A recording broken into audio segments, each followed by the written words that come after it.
आता आम्ही पक्ष कार्यालयात चाललो आहे. तिथे बाकीचे उमेदवारी सगळ्या उमेदवारांना तिथे बोलवणाऱ्या पक्षाचे नेते सगळे तिथे येणार आहे आणि त्यानंतर तिथनं सीएम साहेबांसोबत बोलणं करून या संदर्भातला तोडगा काढणार आहे.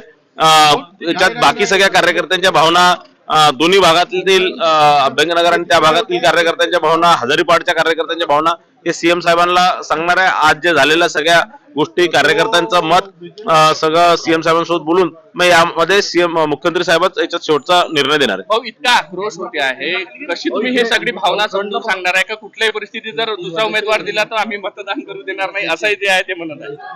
नाही, असं काही हे नाही. या भावना आज ठीक आहे, शेवटचा दिवस आहे, कार्यकर्त्यांच्या भावना तीव्र आहे, पण हे कार्यकर्ता हे सगळे भारतीय जनता पार्टीचे सच्चे कार्यकर्ते भाऊ, मनोनीत नगरसेवक द्याल का त्यांना कार्यकर्त्यांचं पाहून? नाही, आता काही निर्णय असा झालेला नाही की त्यांना तिकीट देणार की नाही देणार. आता आम्ही पक्ष कार्यालयात चाललो, तिथनं हा निर्णय होणार आहे आणि तिथे कोणाला काय ऍडजस्ट करायचं ते तिथेच निर्णय विभागीय पक्ष होणार. कार्यालयात विभागीय पक्ष कार्यालय किसन गावंडे हे इथून निघतील का बाहेर? निघतील माझ्यासोबतच ते येऊन राहिले. तुमची मध्यस्थी यशस्वी झाली नाही याबाबत तुम्ही तोडगा काढलाय का? तुम्ही तोडगा आता निघणाऱ्या कार्यालयात जाऊन.